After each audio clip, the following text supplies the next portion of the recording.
하나님의 은혜와 평강이 하나님의 돈을 찾은 여러분들의 삶에 함께 하시기를 주님의 이름으로 축복합니다. 오늘은 은혜로 사는 인생이라고 하는 제목으로 하나님 말씀을 전하겠습니다. 여러분, 우리가 잘 아는 찬송, 이때라 이때라 주의 긍휼 받을 때가 이때라, 지금 주께 나아가 겸손하게 아뢰라, 구원함을 얻으리. 여러분이 찬송가 가사처럼 지금이 바로 은혜 받을 만한 때고 지금이 바로 구원의 날입니다. 기회는 항상 있는 것이 아닙니다. 지금 은혜를 받지 못하면 하나님의 은혜가 다시 우리의 삶에 있게 될지 우리는 그것을 기억하고 살아야 하는 것이죠. 이스라엘 백성들은 말라기 선지자의 예언을 듣고 무려 300년이라고 하는 그런 시간 동안, 400년이라고 하는 시간 동안 하나님이 말씀하시지 않는 침묵기를 보내야 했던 것이죠. 너무 오랜 영적인 가뭄이 시작되었던 것입니다. 여러분, 오늘 은혜 받으시기를 바랍니다. 네. 오늘 주님이 주시는 은혜의 단비를 흠뻑 그렇게 적시움을 받으시기를 바랍니다. 네. 그래서 바로 지금이 은혜의 때이며 구원의 날입니다. 1절과 2절 말씀해 보시면 바울은 자신이 하나님과 함께 일하는 하나님의 동역자로서 하나님의 은혜를 헛되이 받지 말 것을 그렇게 호소하고 있습니다. 여기 헛되다라고 하는 것, 공허하다, 텅 비었다, 이런 의미인 것입니다. 사역자를 통해서 전달되는 이 복음의 메시지를, 그것을 받는 사람이 어떤 자세로 받느냐에 따라서 은혜를 받아 열매를 맺을 수도 있고 아니면 그것이 공허하고 헛된 울림이 될 수도 있다는 것을 말씀하고 있는 것이죠. 예수님께서도 이제 이 농부가 밭에 씨를 뿌리러 나갔는데 그 씨가 어떤 씨는 길가에 떨어지고 어떤 씨는 흙이 얇은 돌밭에 떨어지고 또 어떤 씨는 가시덤불에 떨어졌습니다. 이러한 씨들은 새들이 와서 먹어버리고 또 말씀의 시련이 올 때 그것을 이제 던져버리게 되고 또 이 세상의 염려와 재리의 유혹이 기운을 막아서 말씀이 열매를 맺지 못하는 그런 사람들이죠. 이것은 말씀을 헛되이 받는 그런 사람들의 모습입니다. 그러나 여러분, 옥토에 뿌려진 씨앗은 어떻습니까? 그것을 착하고 좋은 마음으로 듣고 지키어 인내로 결실하는 자라고 했습니다. 하나님의 말씀이 100배, 60배, 30배로 열매 맺는 것이죠. 이것이 정말 은혜 받는 삶이에요. 은혜 받는 인생이고 하나님의 은혜를 귀하게 여기고 하나님의 은혜를 헛되이 받지 않는 그런 삶인 것이죠. 여러분, 고린도 교회가 어떻게 세워졌습니까? 바울이 눈물과 기도와 수고하고 땀 흘려 일하며 이 교회를 개척하고 세웠어요. 그런데 시간이 흘러가다 보니까 이 교회가 서로 파가 갈려 나뉘고 또 음행이 들어오고 우상 숭배에 물들고 여러 가지 그런 그 복음의 교리에서 벗어나는 일들, 심지어 부활을 오해하는 이러한 지경에까지 이르게 된 것이죠. 여러분, 복음을 헛되이 받는 거예요. 물론 다 그렇진 않지만 많은 사람들이 이렇게 거짓 가르침에 속임을 당해서 그 은혜를 다 쏟아버리고 말았던 것입니다. 여러분, 하나님께서 우리에게 은혜를 주실 때 은혜를 받아야 돼요. 네. 은혜를 부으시는 때가 항상 있는 것이 아닙니다. 지금 은혜를 받지 못하면 영원히 은혜를 받지 못할 수도 있다. 이런 심정으로 여러분, 우리가 살아야 하는 것입니다. 우리 선배 목사님들이, 감리교 목사는 3가지를 준비하면서 살아야 한다고 그렇게 이 신학교에서 배웠어요. 하나는 죽을 준비를 하라고 하는 것입니다. 오늘이 내가 마지막이 될 수 있다라고 하는 그런 마음으로 살라고 했어요. 또 설교 준비를 하라고 하는 것입니다. 언제든지 설교 강단에 하나님이 세우셨을 때 그것을 전할 수 있는 준비를 하라고 하는 거예요. 또 하나는 이사갈 준비하라고 하는 거예요. 하나님이 부르신 자리가 순종하는 자리인데 하나님이 가라 하시면 못 가요 이렇게 할 수 없다는 거예요. 요즘에는 우리가 그 파송제도 아래 있지 않아요. 그러니까 전에는 감독님이 이제 각 교회로 목사를 파송을 했어요. 그러니까 이제 감독님의 그 파송기에 따라서 이제 어느 교회에서 목회하다가 어느 날 가라. 그러면 그것을 내려놓고 다른 데로 가야 돼요. 갑자기 이렇게 뭐 안정된 교회에 있다가 어디 섬으로 가라. 그러면 가야 했던 것입니다. 어쨌든 그런 시대였기 때문에 이 세 가지 각오를 하고 그렇게 살라고 했던 것입니다. 여러분, 우리에게 하나님이 주신 시간은 뭐 내일도 있을 것 같고 모레도 있을 것 같고 계속 있을 것 같지만 그렇지 않아요. 여러분, 우리가 장래일을 알 수 있습니까? 오늘 건강하던 사람도 내일 하나님이 우리의 영혼을 부르시면 가야 돼요. 아무도 장담하지 못하는 것입니다. 여러분, 이와 같이 우리는 하나님이 지금 은혜를 주실 때 은혜를 받아야지 지금 못 받고 내일 다음에 기회가 있겠지. 나중에요. 여러분, 이러면 영영 은혜를 받지 못할 수도 있다는 것을 기억하시기 바랍니다. 히브리서 6장 7절로 8절 말씀해 보시면 땅이 그 위에 내리는 비를 자주 내리는 비를 흡수하여 밭 가는 자들의 쓰기에 합당한 채소를 내면 하나님께 복을 받고 만일 가시와 엉겅퀴를 내면 버림을 당하고 저주함에 가까워 그 마지막은 불사름이 되리라. 이렇게 말씀하셨어요. 여러분, 은혜 받아야 되는데 은혜를 못 받으면 신앙을 배반하는 일이 생기게 되는 것이고, 자주 내리는 그 은혜의 비, 자주 내릴 때가 있어요. 은혜를 하나님이 집중적으로 부어주실 때가 있어요. 그때는 은혜를 받아야 하는 것입니다. 다음에 하지 뭐, 다음 기회에 받지 뭐. 그러면 그 은혜의 기회를 얻었으나 그것을 헛되이 받다가 헛되이 여기다가 정말 우리의 삶에 이런 하나님이 요구하시는 빛의 열매, 성령의 열매, 그런 이 은혜의 열매, 구원의 열매를 맺지 못하고 엉겅퀴와 가시와 같은 이런 헛된 열매를 맺다가 그냥 망하는 거예요. 여러분, 어거스틴은 4세기에 이제 이 북아프리카와 또 이탈리아에서 활동한 탁월한 신학자이고 또 교부라고 불리는 사람입니다. 17세 때 이제 유학을 갔는데, 이제 어린 나이에 유학을 가면 참 많은 그런 돌봄과 또 관심이 필요해요. 잘못하다간 엇나가기 쉬운 거거든요. 이 오거스틴도 그랬어요. 그때부터 한 여인과 육체적인 사랑에 빠져가지고 그렇게 살고 29세가 되기까지 10년이 넘게 마니교에 심취하고 또 플라톤 사상에 빠져가지고 끝을 모르는 그런 방황의 길을 걸었던 것이죠. 자, 그런데 여러분, 이 어거스틴에게는 기도하는 어머니 모니카가 있었어요. 그 어머니는 정말 그 아들을 위해서 끝까지 기도하는 것을, 기도의 줄을 놓지 않았던 것이죠. 그런데 이 설상가상으로 이 모니카의 남편은 정말 이 세상에 출세밖에 모르고 또 불신자에다가 방탕하기 그지없는 그런 삶을 살았어요. 그러니까 너무나도 아주 이렇게 자기의 신앙을 지키기도 어려운 이런 환경 가운데서도 하나님, 내 아들을 놓지 마시옵소서, 하나님, 내 아들을 붙들어 주시옵소서 끝까지 기도했었던 것입니다. 그리고 마침내 AD 384년에 이제 어거스틴이 30세가 되는 해에 이제 밀란으로 그렇게 이주하게 되었을 때 그 수사학적인 그런 관심, 그러니까 어떤 철학적인 그런 어떤 논리를 이제 제대로 배우기 위해서 이제 암브로시우스라고 하는 그런 이 주교한테 가서 이제 하나님의 말씀을 듣게 되는 것이죠. 이제 하나님의 말씀을 듣는데 비로소 어머니의 기도와 이 말씀의 씨앗이 열매 맺기 시작하는 거예요.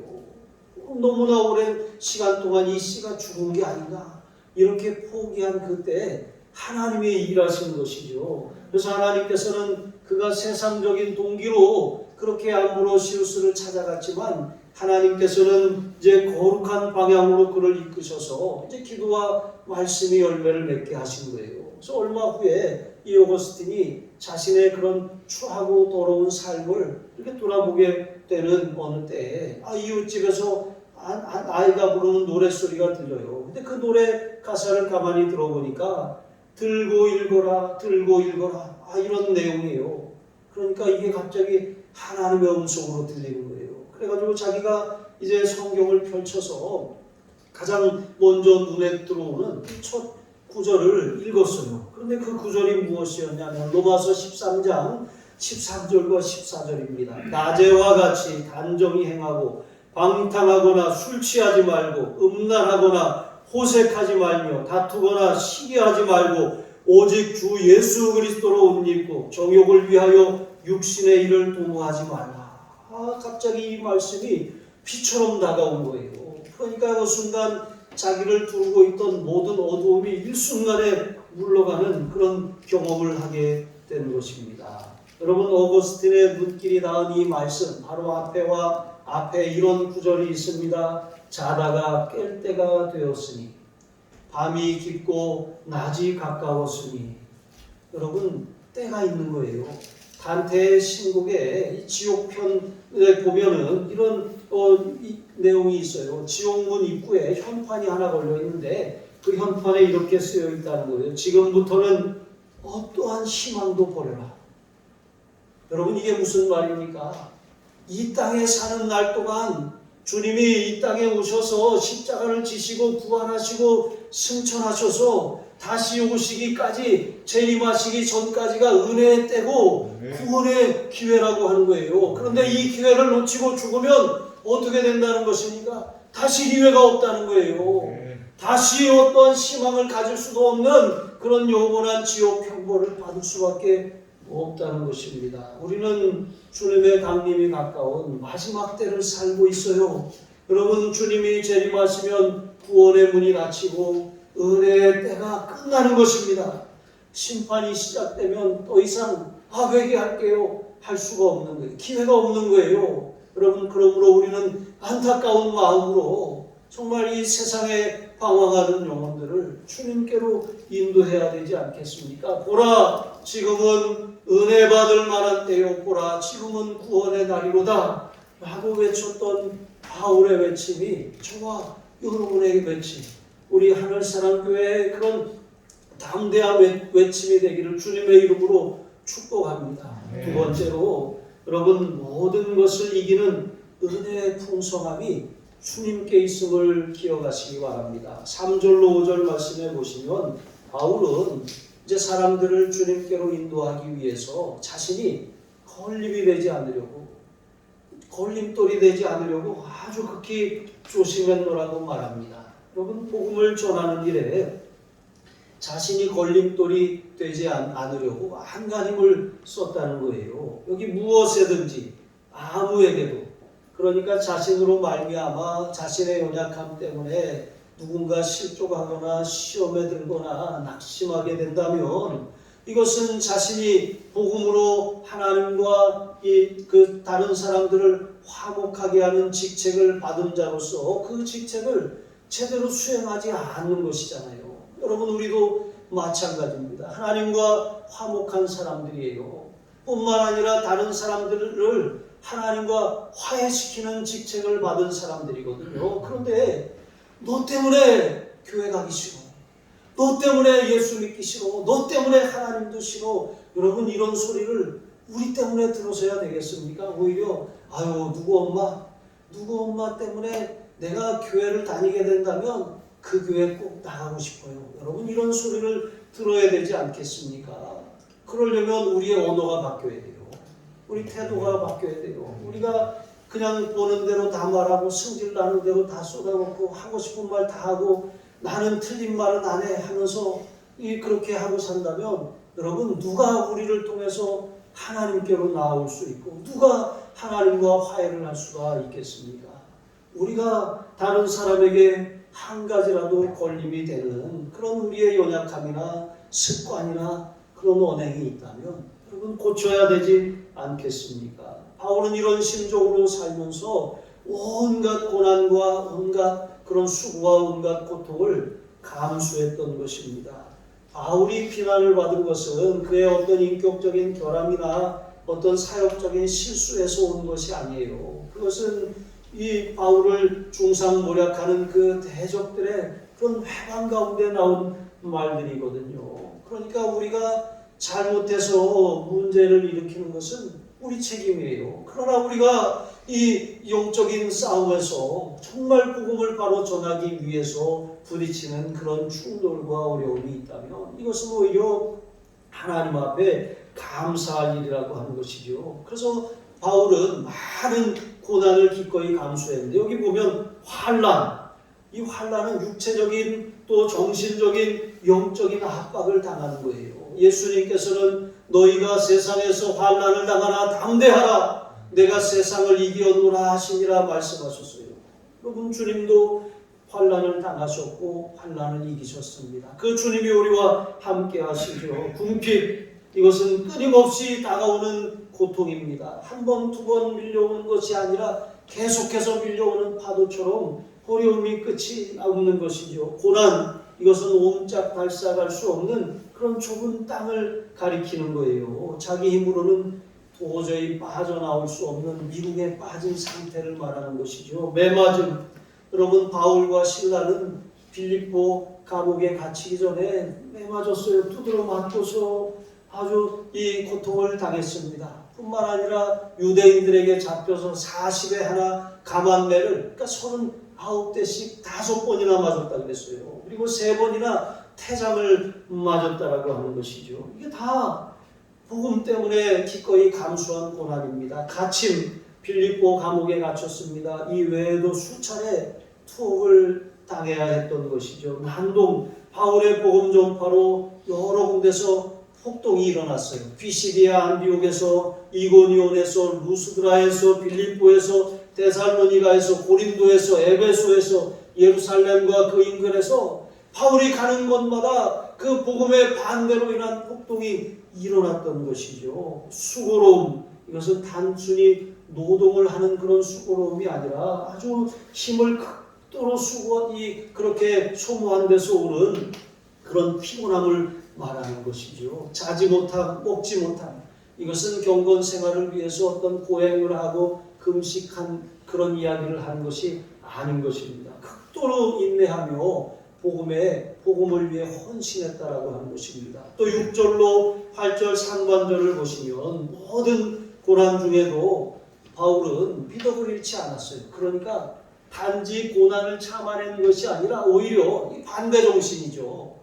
우리가 힘들고 어려울수록 그냥 단지 참고 인내하는 것이 아니라 반대 정신을 가지고 오히려 적극적으로 해야 될 일들을 감당하는 거예요. 아름다운 미덕을 잃지 않았던 것이죠. 깨끗함입니다. 이것은 도덕적으로 흠결이 없고 아무런 순결한 거예요.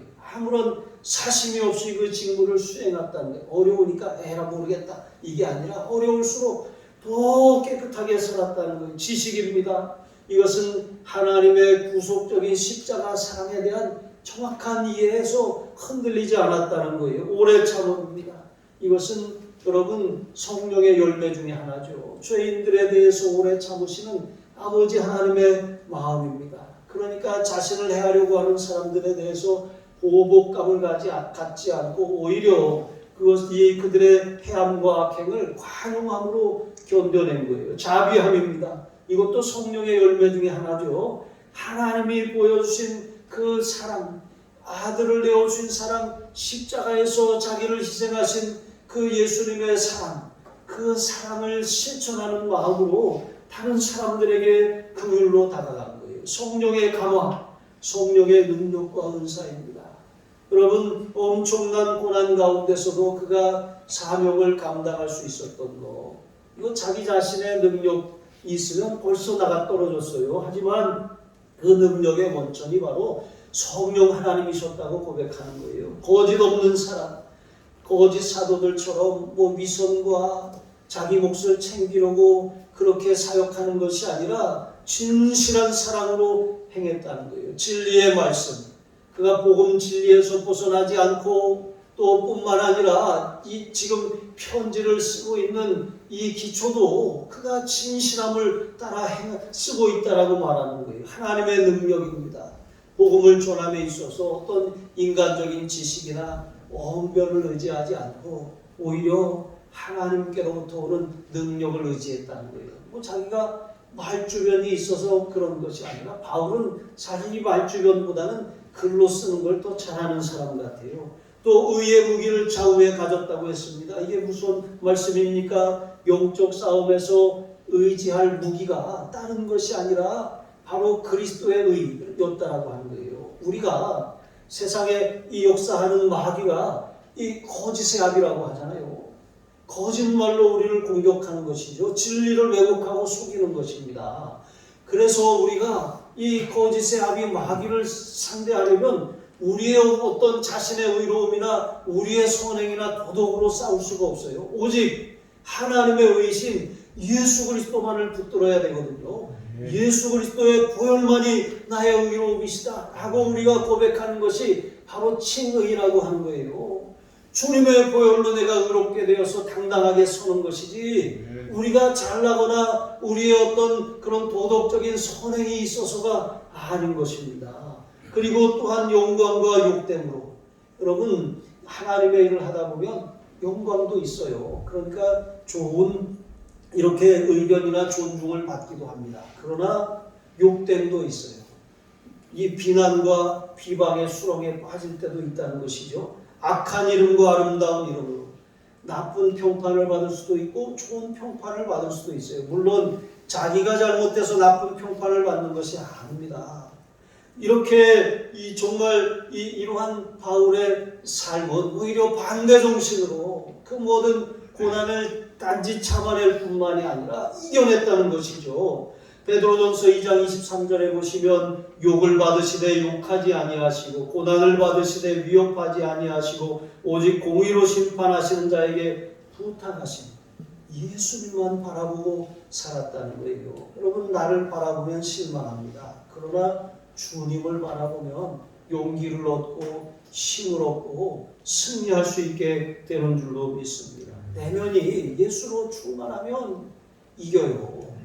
그러나 이 내면이 자기로 충만하면 실망하고 또 다른 사람에게 상처를 주고 또 실수할 수밖에 없어요. 성령 충만, 말씀 충만, 예수 충만하여서 어떤 상황에서도 반대 정신으로 오히려 적극적으로 의를 행하고 또 적극적으로 선으로 악을 이기는 이런 정신으로 승리하시기를 주님의 이름으로 축복합니다. 세 번째로 여러분 은혜로 사는 자에게 놀라운 반전이 있는 거예요. 8절 하반절로 10절에 보시면 바울은 은혜로 사는 자신의 그런 역설적인 삶에 대해서 같으나 라고 하는 그런 단어로 이 7가지로 표현했습니다. 7가지 같으나 여러분 이것을 통해서 우리 자신의 삶은 어떠한지 좀 점검해 보시기 바랍니다. 무엇과 같다고요? 속이는 자 같으나, 무명한 자 같으나, 죽은 자 같으나, 징계를 받는 자 같으나, 근심하는 자 같으나, 가난한 자 같으나, 아무것도 없는 자 같으나 라고 하는 것은 겉으로 보기엔 그렇게 보인다라고 하는 거예요. 그러나 여러분 겉으로 보이는 게 전부가 아닙니다. 이게 빙산의 일각이에요. 그 드러난 모습이 그 사람의 전부가 아닙니다. 숨겨진 더 많은 그 사람의 내면이 중요한 것이죠. 여기 바울을 대하는 세상의 판단과 기준이 이와 같았어요. 같으나 앞에 부분만으로 보면 바울은 실패한 인생일 뿐인 것이죠. 그러나 같으나 뒤에를 보십시오. 여러분 완전히 인생의 반전이 일어나지 않습니까? 여기 보면 속이는 자, 이것은 바울이 다른 사람들이 보기에 사도, 사칭, 사기꾼 이런 오해를 받았어요. 그러나 여러분 이런 터무니없는 비난에 대해서 바울이 뭐라고 합니까? 참되다라고 말하는 것이죠. 나는 복음 진리에 위에 굳게 서서 벗어나지 않았다라고 하는 거예요. 무명한 자와 같으나, 그러니까 사도로서 사도로 인정받지 못하고 너무나 자주 무시되는 일이 많았다는 것이죠. 그러나 유명한 자라는 거예요. 유명하다라고 하는 것은 원어의 의미가 인정받는 자라고 하는 뜻이거든요. 그러니까 사람들이 보기에 나는 정말 이렇게 무시당하고 인정받지 못하는 자 같지만 하나님이 나를 알아주시고 하나님이 나를 인정하신다라고 하는 그런 확신을 가졌다라고 하는 거예요. 사람의 인정받으려고 애쓰지 마시고 하나님의 인정을 구하시기 바랍니다. 죽은 자, 여러분 루스드라에서 바울은 폭도들의 돌에 맞아서 죽었어요. 죽었습니다. 죽었다는 판정을 받았어요. 그런 사람들이 성 밖으로 그를 내보냈습니다. 그런데 기적적으로 살아났거든요. 이렇게 바울이 그런 죽은 자 같은 상황 가운데 살아날 수 있는 이유가 무엇입니까? 부활 생명을 가졌기 때문에 그래요. 부활 생명을 가진 사람들은 죽어도 죽지 않아요. 사명이 있기 때문에 그렇습니다. 감당해야 될 주님의 명령이 있기 때문에 죽지 않는 거예요. 그리고 죽는다고 할지라도 장차 주님의 부활과 함께 부활하신 주님의 이 부활의 몸처럼 부활체를 입게 될 것이죠. 그러므로 우리가 죽음이 두렵지 않아요. 요한계시록의 7교회를 보세요. 사대교회는 어떠했습니까? 그는 살았다 하는 이름은 가졌으나 사실은 죽은 자라고 말씀하고 있습니다. 여러분의 신앙은 어떻습니까? 아유 죽겠다, 죽었네, 끝났네. 여러분 죽은 자입니까? 아니면 겉으로 보기엔 죽은 자 같은데 가만히 보니까 새순이 올라와. 가만히 보니까 희망이 있어.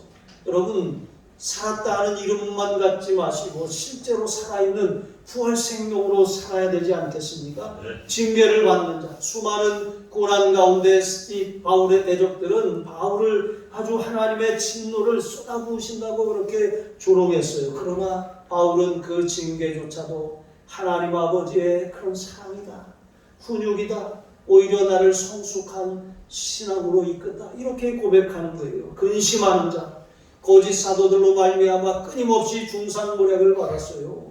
그리고 고린도 교회의 이런 부절과 우상 숭배와 음란과 부활에 대한 오해, 이것을 보면서 정말 근심하지 않을 수 없었던 것입니다. 그러나 뜻하신 것을 이루시고 계획하신 것을 성취하시고 약속하시고 말씀하신 것을 이행하시는 신실하신 하나님을 신뢰했기 때문에 어떤 상황에서도 기뻐할 수 있었던 거예요. 가난한 자 같으나 생계를 위해서 천막을 지어야 하고 또 아직 세워지지 않은 그 교회에 부담을 주지 않으려고 자신이 그렇게 사례도 받지 않았던 것이죠.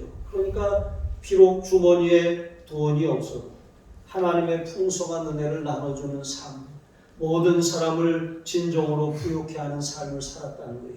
아무것도 없는 자, 집도 없어요, 돈도 없어요, 땅도 없어요, 동포의 살해 위협을 받아서 이 자신의 생명에 대한 보장도 없어요. 이방인의 멸시를 당해서 아무런 명예도 없어요. 그냥 그 인생 자체가 가련함, 이것으로 요약할 수 있는 그런 삶을 살았던 것이죠. 그러나 물질이나 명예나 세상 영광으로도 다 주고도 바꿀 수 없는 그런 만물의 머리이시고 통치자이신 예수로 충만한 그런 삶을 살았어요. 은과 금은 내게 없으나 내게 있는 것으로 너에게 주노니 곧 나사렛 예수 그리스도의 이름으로 일어나 걸으라 외쳤던 베드로와 요한처럼 바울이 이렇게 예수로 충만한 삶을 사니까 실제로 그는 부요한 자였던 것이죠. 여러분 라오디게아 교회는 어떠했습니까? 나는 부자라 부요하여 부족한 것이 없다, 이렇게 자부합니다. 그러나 주님은 뭐라고 말씀하십니까? 내가 곤고한 것과 가련한 것과 가난한 것과 눈먼 것과 벌거벗은 것을 알지 못하느냐. 여러분 우리는 겉만 화려한 자입니까? 아니면 실제로 우리의 삶에 예수로 충만한 그런 부요함이 있는 사람입니까? 세상에 것이 없어서 부러워하고 탄식하는 자입니까? 아니면 예수로 충만하지 못한 나의 이기적인 자아가 정말 하나님 앞에 부끄러워서 우는 자입니까? 물론 여러분 이 모든 반전의 고백은 하나님의 판단, 하나님의 시야로 바라보았을 때, 믿음의 눈으로 바라보았을 때만 보이는 거예요. 육신의 눈으로 암만 눈 씻고 바라보아도 절대로 앞에 것만, 같으나 앞에 것만 보여요. 그러나 믿음의 눈을 뜨면 같으나 뒤의 것이 보이게 되는 것입니다. 뒤의 것이 보인다면 우리가 은혜로 살고 있다는 거예요. 그런데 같으나 앞에 것만 보이고 있다면 우리는 영적으로 지금 실패하고 있다는 거예요. 우리는 세상의 기준으로 절망하고 낙심하고 한숨 쉬고 있다는 거예요. 그러나 같으나 뒤에 있는 것이 보이기 시작한다면 믿음의 문이 열린 거예요. 영적인 세계를 보게 되는 것입니다. 세상의 판단이 중요한 것이 아니라 하나님이 나를 어떤 눈으로 보시나, 세상이 나를 알아주냐 알아주지 않냐, 내가 세상에서 명예와 권세를 얻었느냐 아니면 잃었느냐, 그게 중요한 것이 아니라 하나님이 나를 알아주시고 하나님이 나를 위한 축복과 상급을 예비하시고 그렇게 나는 그 영원한 세계를 바라보고 사느냐, 그렇지 않느냐, 그것이 중요한 것이죠. 여러분 눈을 잠깐 감아보세요. 뭐가 보여요? 같으나 앞에 게 안 보인다고요? 같으나 앞에 게 보이나요? 눈을 떠보세요.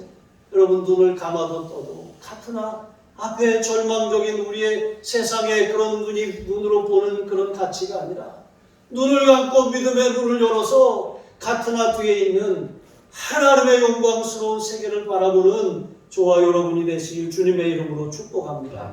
기도하시겠습니다. 하나님 아버지, 하나님의 은혜를 귀히 여기며 헛되이 받지 않게 하여 주옵소서. 은혜의 때와 기회가 다시 오지 않는다는 것을 기억하고 놓치지 않게 하여 주옵소서. 어떤 어려움과 믿음의 시련 가운데서도 은혜의 힘으로 넉넉히 이기게 하여 주시옵소서. 살았다 하는 이름만 가진 죽은 자가 아니라 실제로 예수 부활 생명으로 현재를 이기고 상황을 이기고 환경을 이기고 하나님의 놀라운 세계를 보는 믿음의 문이 열린 자로 살아 승리하게 하여 주시옵소서. 마지막 날 주님을 영광의 눈으로 바라보는 승리자가 되게 하여 주옵소서. 감사하며 축복하며 예수님의 이름으로 기도합니다. 아멘.